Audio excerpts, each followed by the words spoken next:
মালদা শহরে খুব দুঃখজনক ঘটনা ঘটে গিয়েছে এবং যা মালদা শহরবাসীর মনে আতঙ্কেরও সৃষ্টি করেছে। যা ঘটেছে যে আমাদের তৃণমূল কংগ্রেসের জেলা পর্যায়ের নেতা দুলাল সরকার, ডাকনাম বাবলা সরকার নামেই তাকে শহরের বা জেলার অধিকাংশ মানুষ চেনেন। তৃণমূলের জন্মলগ্ন থেকেই তিনি তৃণমূল কংগ্রেস দলের সাথে যুক্ত আছেন এবং নেতৃত্ব দিয়েছেন। কাউন্সিলর ছিলেন ইংরেজবাজার পৌরসভার, তার স্ত্রীও কাউন্সিলর এই পৌরসভার, ভাইস চেয়ারম্যানের দায়িত্ব তিনি দীর্ঘদিন পালন করেছেন। হঠাৎ কোনো অজানা কারণে তার উপরে আক্রমণ হয় এবং সরাসরি তাকে গুলি করা হয়।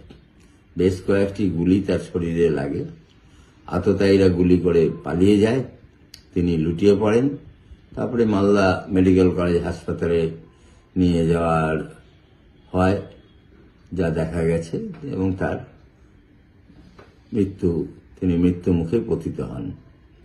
এখন এই যে দুলাল সরকার হঠাৎ করে আক্রান্ত হলেন সকালের দিকে দিনের আলোয় এবং খুন হয়ে গেলেন, একাধিক দুষ্কৃতী বা যারা তাকে খুন করল অবিলম্বে তাদের গ্রেপ্তার করতে হবে এবং এই হত্যার কারণ কি কারণে তাকে হত্যা করা হলো সেই কারণটাও পুলিশ প্রশাসনের খুঁজে বের করা খুব জরুরি, খুবই জরুরি। কারণ যে মালদা শহরবাসী আজকে আতঙ্কিত যে পুলিশ প্রশাসন তারা এত বাহিনী থাকা সত্ত্বেও, এত ইন্টেলিজেন্স থাকা সত্ত্বেও এইভাবে একজন প্রতিষ্ঠিত রাজনৈতিক নেতা, দীর্ঘদিনের রাজনৈতিক নেতা খুন হয়ে গেলেন, এ মালদা শহরবাসীর মনে আতঙ্ক তৈরি করেছে। ফলে পুলিশের এই ব্যর্থতা স্বীকার করা উচিত এবং অবিলম্বে চতুর্দিকে যেভাবে পুলিশ ইনভেস্টিগেশন করেন তাতে আততায়ী গ্রেপ্তার শুধু নয়, তার কারণ খুঁজে বের করে জনমানসে তা আনা উচিত যে কেন বাবলা সরকারের মতন একজন রাজনৈতিক নেতৃত্বকে দিনের আলোতে খুন হয়ে যেতে হলো।